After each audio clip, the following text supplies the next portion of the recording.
Hello everyone, आज हम 12th class का चैप्टर नंबर 6 कंटिन्यूटी स्टार्ट कर रहे हैं।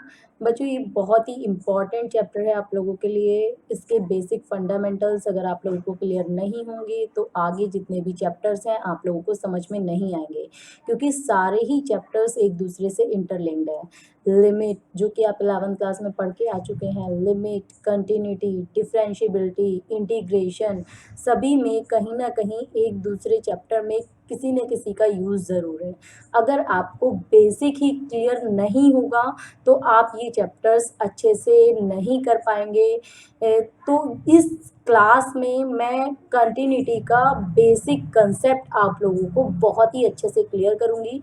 जो भी बच्चे कंटिन्यूटी से डरते हैं कि हमें समझ में नहीं आती कंटिन्यूटी, डिफरेंशिएबिलिटी, तो आप डोंट वरी, आप लोग मेरे साथ में जुड़िए। मैं रेगुलर आप लोगों को ये क्लासेस दूंगी और आपका डर डेफिनेटली ख़त्म हो जाएगा। It's my promise. तो चलिए स्टार्ट करते हैं। कंटिन्यूटी को डिस्कस करने के लिए एक हम यहाँ पे फंक्शन को डिफाइन कर रहे हैं। फंक्शन एफ एक्स की जो वैल्यू है वो किस तरह से है, अगर आपके एक्स की वैल्यू 0 से छोटी है या फिर इक्वल है तो फंक्शन की वैल्यू 2 है, और अगर आपकी एक्स की वैल्यू 0 से बड़ी है तो आपकी फंक्शन की वैल्यू 3 है। अब इस फंक्शन को आपको क्या करना है, प्लॉट करना है। देखिएगा कैसे करेंगे। ये आपका एक्स एक्सिस है और ये आपका वाई एक्सिस है। अब मेरी एक एक बात आप बहुत ध्यान से सुनिएगा। X less than equals to 0, X less than equals to 0 का मतलब हो गया कि हम 0 से लेफ्ट हैंड साइड की बात कर रहे हैं और 0 पर बात कर रहे हैं। इज इक्वल्स टू का साइन का मतलब है कि 0 पर हम बात कर रहे हैं, और लेस देन का मतलब 0 के लेफ्ट हैंड साइड में, 0 मतलब ये पॉइंट, और ग्रेटर देन का मतलब 0 के राइट हैंड साइड की बात कर रहे हैं। ठीक, तो 0 के लेफ्ट हैंड साइड में फंक्शन की वैल्यू कितनी है, 2। तो यहाँ पर लेफ्ट हैंड साइड में फंक्शन की वैल्यू कितनी है, 2, और 0 पर भी 2 है। तो यहाँ पे मैंने इस पॉइंट को डार्क किया हुआ है। डार्क ये इसलिए किया हुआ है क्योंकि यहाँ पर x इज इक्वल टू 0 पर फंक्शन की वैल्यू 2 है। ठीक है, अब x जब 0 से बड़ा है तो फंक्शन की वैल्यू आपकी 3 है। 0 से बड़े का मतलब यहाँ पर हो जाएगा कि 0 पर नहीं है। अब देखिएगा 0 पर नहीं है, उसके लिए मैंने यहाँ पे नॉट बना दिया। अब ये जो नॉट है इसका मतलब ही ये है, ब्लैंक है ये, जैसे ये फिल है ये ब्लैंक है। इसका मतलब ये है कि x की वैल्यू 0 पर फंक्शन की वैल्यू 3 नहीं है। तो 3 के जस्ट अहेड जो भी पॉइंट होगा, नेक्स्ट पॉइंट जो होगा, वहां से फंक्शन की वैल्यू कितनी है, 3। Is it clear? ये ग्राफ समझ में आ गया? अब आप मुझे एक बात बताइए, क्या इस ग्राफ को आप बिना पेंसिल उठाए ड्रॉ कर सकते हैं? नहीं ना। तो यहाँ पर आपको ग्राफ की पेंसिल कहाँ उठानी पड़ेगी, इस पॉइंट पर उठानी पड़ेगी और यहाँ पर उठानी पड़ेगी, इस पॉइंट पर उठानी पड़ेगी ना, और यहाँ से फिर कंटिन्यूटी में ड्रॉ करना पड़ेगा। तो इसका मतलब ये हो गया कि आपका जो फंक्शन है वो बेसिकली किस पॉइंट पर डिसकंटिन्यूअस है, आपका फंक्शन इस पॉइंट पर, ये पॉइंट है एक्स एक्सिस का, यानी कि x इज इक्वल टू 0 पर आपका फंक्शन डिसकंटिन्यूअस है। Is it clear? पॉइंट समझ में आ गया कि डिसकंटिन्यूअस पॉइंट कैसे मिला, कि जिस पॉइंट पर आपका फंक्शन डिसकंटिन्यूअस है वो कौन सा हो गया, 0। अब ये फंक्शन दो तरीके से डिफाइन है, एक तो x के लेफ्ट हैंड साइड में और एक x के राइट हैंड साइड में। तो यहाँ से जनरली आपको एक आइडिया मिल जाता है कि अगर आप फंक्शन को डायरेक्ट देख करके ये बता सकते हैं कि आपका फंक्शन डिसकंटिन्यूअस किस पर है, क्योंकि x लेफ्ट हैंड साइड में एक कांस्टेंट ग्राफ है, राइट हैंड साइड में भी एक कांस्टेंट ग्राफ है, तो ब्रेक कहाँ पर हो रहा है, वो फंक्शन इस पॉइंट पर बेसिकली ब्रेक हो रहा है। ठीक है, तो ये पॉइंट जनरली आपका डिसकंटिन्यूअस पॉइंट होगा। अब दो तरीके से फंक्शन डिफाइन, 0 पर फंक्शन जो x is less than equal to 0 पर फंक्शन की वैल्यू 2 है, और ग्रेटर देन इक्वल टू 0 पर 3 है। तो यहाँ पे ये क्लियर है कि फंक्शन दो तरीके से डिफाइन है, लेफ्ट हैंड साइड और राइट हैंड साइड। अब हम लेफ्ट हैंड साइड की बात कर लेते हैं कि -0.1 पर फंक्शन की वैल्यू कितनी है। -0.1 कुछ पॉइंट यहाँ पर होगा, इस पर फंक्शन की वैल्यू कितनी होगी, इस पर फंक्शन की वैल्यू 2 है।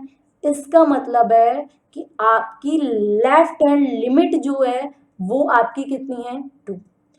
अगर हम फंक्शन के राइट हैंड साइड की बात करें, +0.1 पर फंक्शन की वैल्यू कितनी है 3।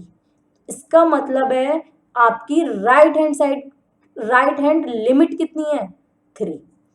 ठीक है, तो that means left hand limit का मतलब हो गया कि हम लेफ्ट साइड से 0 की तरफ अप्रोच कर रहे हैं, तो वो आपकी लेफ्ट हैंड लिमिट होगी। राइट हैंड लिमिट का मतलब हो गया राइट साइड से हम 0 की तरफ अप्रोच कर रहे हैं। Tending towards 0 from left hand side is called a left hand limit, and tending towards 0 from right hand side is called a right hand limit. तो जब हम 0 की तरफ टेंड कर रहे हैं लेफ्ट हैंड साइड से, तो आपकी लिमिट किस तरफ टेंड कर रही है, आपकी लिमिट क्या है बेसिकली 2। और जब हम राइट हैंड साइड से 0 की तरफ टेंड कर रहे हैं, तो फंक्शन किधर की तरफ टेंड कर रहा है, फंक्शन टेंड कर रहा है 3 की तरफ। ठीक है, तो यहाँ पर लेफ्ट हैंड लिमिट और राइट हैंड लिमिट क्या इक्वल है, नहीं। तो लेफ्ट हैंड लिमिट यहाँ पर s की जगह l आएगा, left hand limit is not equal to right hand limit. ठीक है, अब आप 9th क्लास में तो है नहीं, तो आप इस तरह से लेफ्ट हैंड लिमिट और राइट हैंड लिमिट को नहीं लिखेंगे, ये मैंने जानबूझ के लिखा है आप लोगों को समझाने के लिए। आपको किस तरह से लिखना है, लेफ्ट हैंड लिमिट को किस तरह से मेंशन करेंगे, limit x tending to 0 minus, ये माइनस साइन इंडिकेट कर रहा है कि आप 0 से कम की तरफ की बात कर रहे हैं, लेफ्ट की बात कर रहे हैं। 0 minus F X, limit x tending to 0 plus F X. ठीक है, 0 से जस्ट एक पॉइंट आगे की बात कर रहे हैं और ये 0 से जस्ट एक पॉइंट पीछे की बात कर रहे हैं। तो जब हम लेफ्ट हैंड की तरफ से 0 की तरफ टेंड कर रहे हैं, तो फंक्शन की value basically left hand limit कहलाएगी, और जब राइट हैंड साइड से 0 की तरफ टेंड कर रहे हैं, तो उस फंक्शन की वैल्यू बेसिकली क्या कहलाएगी, आपकी right hand limit. Is it clear? तो ये आपकी बेसिकली कंटिन्यूटी के लिए क्या समझ में आया कि किसी भी फंक्शन को कंटिन्यूअस होने के लिए ये लिमिट का इक्वल होना जरूरी है, तभी तो ग्राफ कंटिन्यूअस होगा। अगर लिमिट इक्वल नहीं है तो ब्रेक हो रहा है, तो दैट मीन्स लिमिट का क्या होना जरूरी है, इक्वल होना जरूरी है। तो ये आपकी नेसेसरी कंडीशन कहलाती है कि अगर आपकी लेफ्ट हैंड लिमिट और राइट हैंड लिमिट इक्वल है, तो आपका जो ग्राफ है, फंक्शन है, वो कैसा होगा, कंटिन्यूअस होगा। Is it clear? अब ये आधी बात है, अभी कंप्लीट करेंगे हम इसको इस पॉइंट से। तो यहाँ पर बस एक ये समझ में आता है कि necessary, this is called the necessary condition. Necessary and sufficient condition समझते हैं ना आप लोग कि तो ये कहलाएगी आपकी नेसेसरी कंडीशन। ठीक, कि अगर लेफ्ट हैंड लिमिट और राइट हैंड लिमिट आपकी इक्वल है, तो आपका फंक्शन कंटिन्यूअस होगा। ठीक, अब देखिएगा जरा, एक फंक्शन और मैंने डिफाइन करा यहाँ पर एफ एक्स, जिसकी वैल्यू है 1। कब? जब फंक्शन 1 नहीं है, और जब फंक्शन की वैल्यू, इसकी वैल्यू 2 कब है, x इज इक्वल टू 0 पर फंक्शन की वैल्यू 2 है, और x is not equal to 0 पर फंक्शन की वैल्यू 1 है। ठीक है, तो फंक्शन, अब देखिएगा इसका मतलब क्या है कि फंक्शन लेफ्ट हैंड साइड में x is not equal to 0। Not equal to 0 का मतलब 0 पे नहीं, यानी कि 0 के लेफ्ट में और 0 के राइट में। क्लियर? नॉट इक्वल टू 0 का मतलब 0 पर नहीं, तो फिर कहाँ, लेफ्ट में और राइट में। तो लेफ्ट में, 0 के लेफ्ट में फंक्शन की वैल्यू 1, 0 के राइट में फंक्शन की वैल्यू 1, बट 0 पर फंक्शन की वैल्यू 2, 0 पर फंक्शन की वैल्यू 2। क्लियर? यहाँ पे डार्क पॉइंट है, यहाँ पे ये क्या दे रखा है, नॉट बना दिया कि 0 पर फंक्शन की वैल्यू 1 नहीं है, 2 है। आई होप ये बात समझ में आ गई होगी। आप देखिए यहाँ पर इसकी लेफ्ट हैंड लिमिट क्या होगी, यानी कि -0.1 पर फंक्शन की वैल्यू क्या है, 1, और +0.1 पर फंक्शन की वैल्यू क्या है, 1। तो यहाँ पर इसकी लेफ्ट हैंड लिमिट और राइट हैंड लिमिट इक्वल है। ठीक, तो क्या ये ग्राफ कंटिन्यूअस है? नहीं, क्योंकि आपको यहां तक ग्राफ छोड़ना है, देन पेंसिल उठानी है, इस पॉइंट को प्लॉट करना है, देन यहां से कंटिन्यूअस करना है। तो ये तो जब लेफ्ट हैंड लिमिट और राइट हैंड लिमिट को इक्वल कर दें, तब भी ऐसी सिचुएशन अराइज हो गई कि आपका ग्राफ कंटिन्यूअस नहीं हुआ। तो इसका मतलब क्या है कि ये जो डिसकंटिन्यूअस है, ये किस पॉइंट पर है, मतलब 0 पर है। यानी कि ये फंक्शन की जो वैल्यू है, एफ फंक्शन की वैल्यू उस पॉइंट पर इक्वल नहीं है लेफ्ट हैंड लिमिट और राइट हैंड लिमिट के। Is it clear? एक बार और मैं रिपीट कर देती हूँ। इसका मतलब क्या है, यहाँ से लेफ्ट हैंड लिमिट और राइट हैंड लिमिट तो आपकी इक्वल आ गई, कि यहाँ से आपने देखा लेफ्ट हैंड लिमिट भी 1 है और राइट हैंड लिमिट भी 1 है।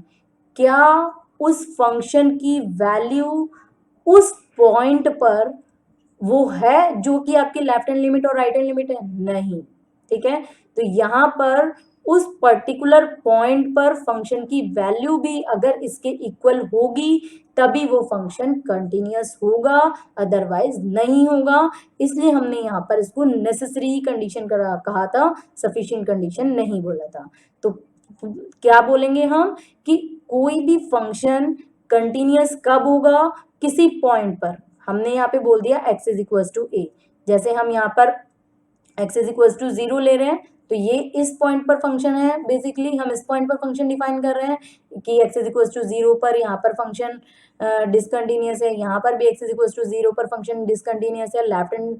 तो यहाँ पर हम ये वही पॉइंट है कि function is continuous at x is equal to a if limit left hand limit, this is called left hand limit, is equal to right hand limit and also equal to value of the function at that point. Is it clear? और अगर आपका function continuous नहीं होगा, if fx is not continuous at that point, x is equals to a, जो भी आपने suppose किया है वो पॉइंट, तो वो फंक्शन उस पॉइंट पर क्या कहलाएगा, discontinuous. If fx is not continuous at x is equals to a, then it is said to be discontinuous at that point. I think 80% बच्चों को यहाँ पर मेरी बात 100% समझ में आ गई होगी। अगर आप मुझसे चाहते हैं कि मैं कंटिन्यूटी आपको कंटिन्यूअसली पढ़ाऊं, एक एक क्वेश्चन कराऊं, तो प्लीज कमेंट बॉक्स में मुझे मैसेज करिएगा कि आपको मेरी ये वीडियो कैसी लगी। अच्छी लगी हो तो प्लीज वीडियो को लाइक जरूर करिएगा।